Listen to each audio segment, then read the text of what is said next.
जय माता दी। सीमा देवी चैनल में आपका स्वागत है। नवरात्रि में चौथे दिन देवी कुष्मांडा के रूप में पूजा की जाती है। अपने मंद हंसी और हल्की हंसी के द्वारा अंड यानी ब्रह्मांड को उत्पन्न करने के कारण ही इस देवी को कुष्मांडा के नाम से अभिहित किया गया है। जब सृष्टि नहीं थी, चारों तरफ अंधकार ही अंधकार था, तब इसी देवी ने अपने इस हास्य से ब्रह्मांड की रचना की थी। इसीलिए इसे सृष्टि के आदि स्वरूपा या आदि शक्ति कहा गया है। इस देवी की 8 भुजाएं हैं, इसीलिए अष्टभुजा कहलाई। इनके 7 हाथों में क्रमशः कमंडल, धनुष, बाण, कमल पुष्प, अमृत पूर्ण कलश, चक्र तथा गदा हैं। 8वें हाथ में सभी सिद्धियों और निधियों को देने वाली जपमाला है। इस देवी का वाहन सिंह है। या देवी सर्वभूतेषु मां कुष्मांडा रूपेण संस्थिता। नमस्तस्यै नमस्तस्यै नमस्तस्यै नमो नमः। दुर्गा सप्तशती का 5वां अध्याय। देवताओं द्वारा देवी की स्तुति। महर्षि मेधा ने कहा, पूर्व काल में शुंभ निशुंभ नामक असुरों ने अपने बल के मद से इंद्र का त्रिलोकी का राज्य और यज्ञों के भाग छीन लिए, और वह दोनों इसी प्रकार सूर्य, चंद्रमा, धर्मराज और वरुण के अधिकार भी छीनकर स्वयं ही उनको उपयोग करने लगे। और इसके पश्चात उन्होंने जिन देवताओं का राज्य छीना था, उनको अपने अपने स्थान से निकाल लिया।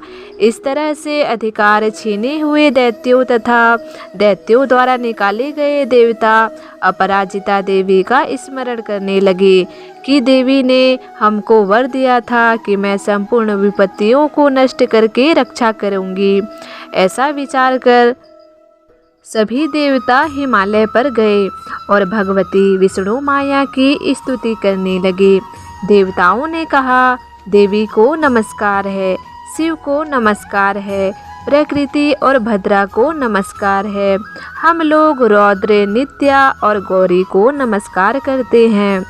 ऐसा ज्योतिष्नामयी व सुख रूपा देवी को निरंतर नमस्कार है। शरणागतों का कल्याण करने वाली वृद्धि और सिद्धि रूपा देवी को हम बार बार नमस्कार करते हैं। और नैर रीति राजाओं की लक्ष्मी तथा सनवाणी को हम नमस्कार करते हैं। दुर्गा को दुर्ग स्थलों को पार करने वाली दुर्गपारा को सारा, सर्वकारिणी ख्याति कृष्ण और धूम्र देवी को सदैव नमस्कार है। अत्यंत सौम्य तथा अत्यंत रौद्र रूपा को हम नमस्कार करते हैं। उन्हें हमारा बारंबार प्रणाम है।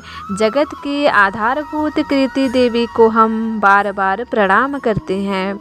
जिस देवी को प्राणी मात्र विष्णु माया कहते हैं, उनका नमस्कार है, उनको नमस्कार है, उनको नमस्कार है। जो देवी संपूर्ण प्राणियों में चेतना कहलाती है, उनको नमस्कार है, उनको नमस्कार है, उनको नमस्कार है। जो देवी समस्त प्राणियों में बुद्धि रूप में स्थित है, उनको नमस्कार है, उनको नमस्कार है। जो देवी सब प्राणियों में निद्रा रूप में विराजमान है, उनको नमस्कार है। जो देवी समस्त प्राणियों में क्षुधा रूप में विराजमान है, उनको नमस्कार है, उनको नमस्कार है। जो देवी संपूर्ण प्राणियों में छाया रूप में स्थित है, उनको नमस्कार है, उनको नमस्कार है। जो देवी सब प्राणियों में शक्ति रूप में स्थित है, उनको नमस्कार है, उनको नमस्कार है। जो देवी संपूर्ण प्राणियों में तृष्णा रूप में स्थित है, उनको नमस्कार है, उनको नमस्कार है। जो देवी समस्त प्राणियों में शांति रूप में स्थित है, उनको नमस्कार है, उनको नमस्कार है, उनको नमस्कार है। जो देवी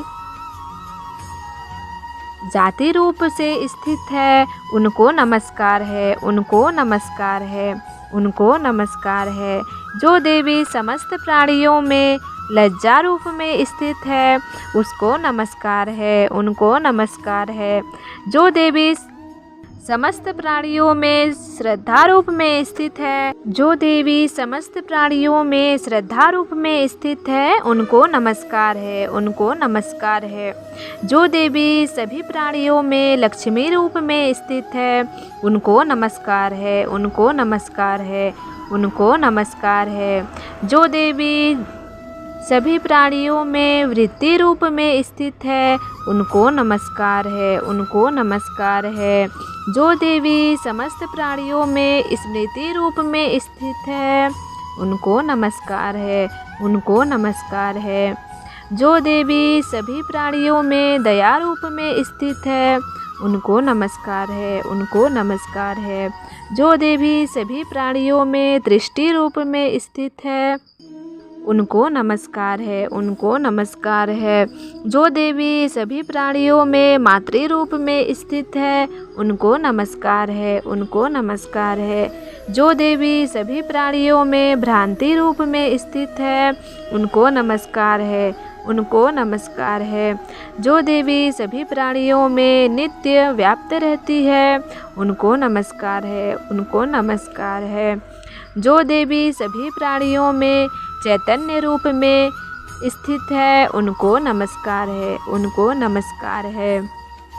पूर्व काल में देवताओं ने अपने अभीष्ट फल पाने के लिए जिनकी स्तुति की है और देवराज इंद्र ने बहुत दिनों तक जिनका सेवन किया है, वह कल्याण की साधनाभूत ईश्वरी हमारा कल्याण और मंगल करें तथा सभी प्राणियों को विपत्तियों को नष्ट कर डालें। असुरों के सताए हुए हम संपूर्ण देवता उस परमेश्वरी को हम नमस्कार करते हैं तथा जो भक्ति पूर्वक स्मरण किए जाने पर तुरंत ही सब विपत्तियों को नष्ट कर देती है, वह जगदम्बा इस समय भी हमारा मंगल करके हमारी समस्त विपत्तियों को दूर करें।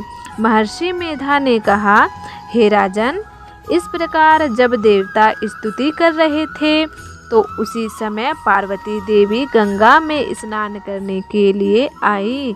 तब उनके शरीर से प्रकट होकर शिवा देवी बोली, शुंभ दैत्य के द्वारा स्वर्ग से निकले हुए और निशुंभ से हारे हुए यह देवता मेरी स्तुति कर रहे हैं। पार्वती के शरीर से अंबिका निकली थी, इसीलिए उसको संपूर्ण लोक में कौशिकी कहते हैं। कौशिकी के प्रकट होने के पश्चात पार्वती देवी के शरीर का रंग काला हो गया और वह हिमालय पर रहने वाली कालिका देवी के नाम से प्रसिद्ध हुई।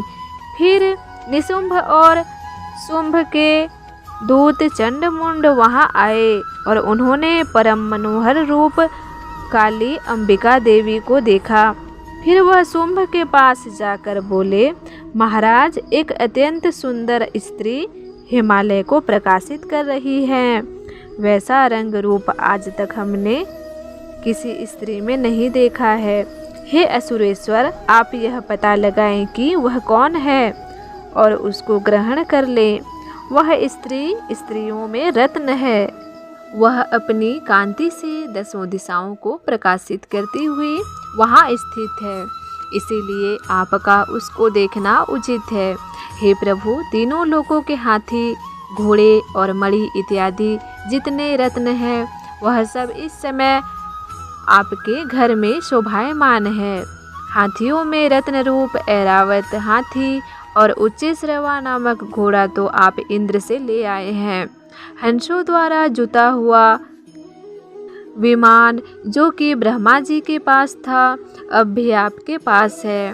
और वह महापद्म नामक खजाना आपने कुबेर से छीना है। समुद्र ने आपको सदा खिले हुए फूलों की किंजली की नामक माला दी है। वरुण को कंचन की वर्षा करने वाला छत्र आपके पास है। रथों में श्रेष्ठ प्रजापति का रथ भी आपके पास है।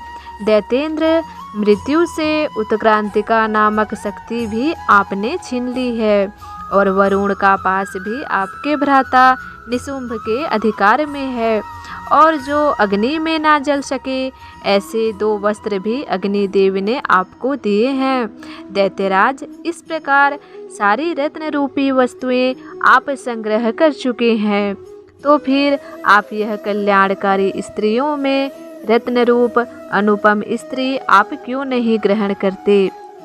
महर्षि मेधा बोले, चंडमुंड का यह वचन सुनकर शुंभ ने विचारा कि सुग्रीव को अपना दूत बनाकर देवी के पास भेजा जाए। प्रथम उसको सब कुछ समझा दिया और कहा कि वहाँ जाकर तुम उसको अच्छी तरह से समझाना और ऐसा उपाय करना जिससे वह प्रसन्न होकर तुरंत मेरे पास चली आए। भली प्रकार समझाकर कहना।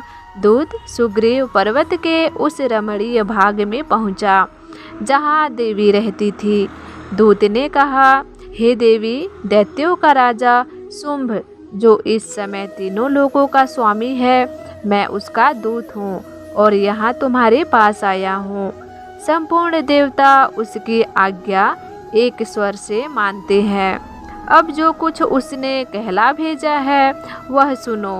उसने कहा है, इस समय संपूर्ण त्रिलोकी मेरे वश में है और संपूर्ण यज्ञों के भोग को पृथक पृथक मैं ही लेता हूँ, और तीनों लोकों में जितने श्रेष्ठ रत्न हैं वह सब मेरे पास हैं। देवराज इंद्र का ऐरावत मेरे पास है जो मैंने उससे छीन लिया है। उच्च श्रवा घोड़ा जो क्षीर सागर मंथन करने से प्रकट हुआ था उसे देवताओं ने मुझे समर्पित किया है।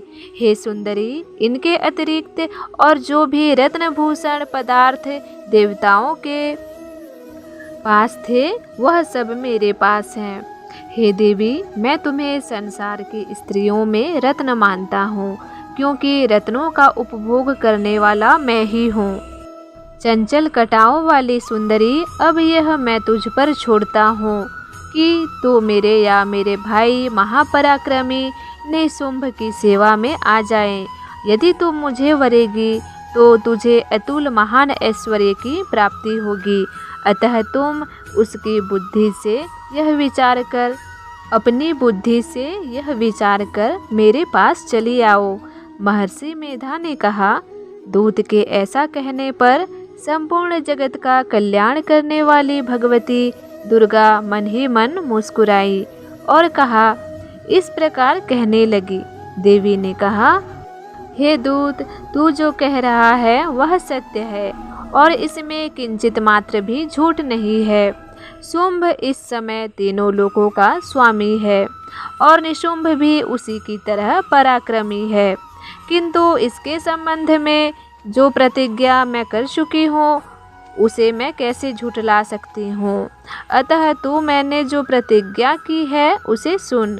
जो मुझे युद्ध में जीत लेगा और मेरे अभिमान को खंडित करेगा तथा बल में मेरे समान होगा वही मेरा स्वामी होगा।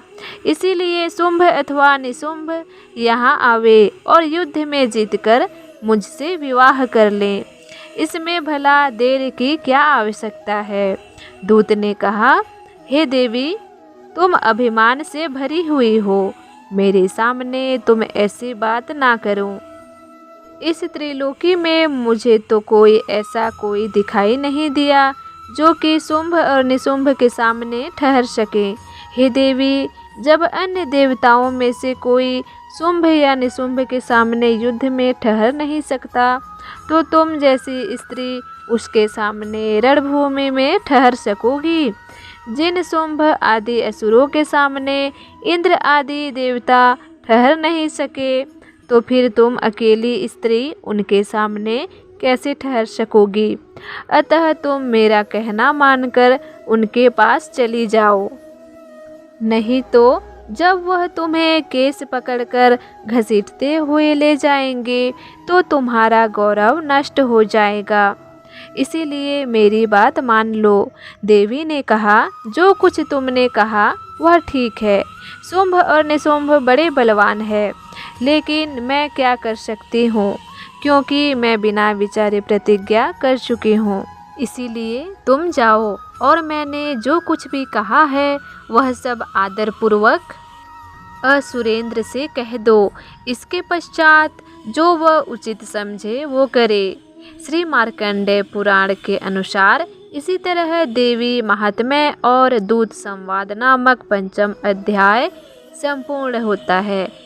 इसी 6वें अध्याय अगली वीडियो में आ जाएगी। दोस्तों, चैनल में आप नए हो तो सब्सक्राइब कर लें और वीडियो अच्छी लगी हो तो लाइक एंड शेयर करें। मिलते हैं आने वाली अगली वीडियो में। धन्यवाद दोस्तों। जय माता दी।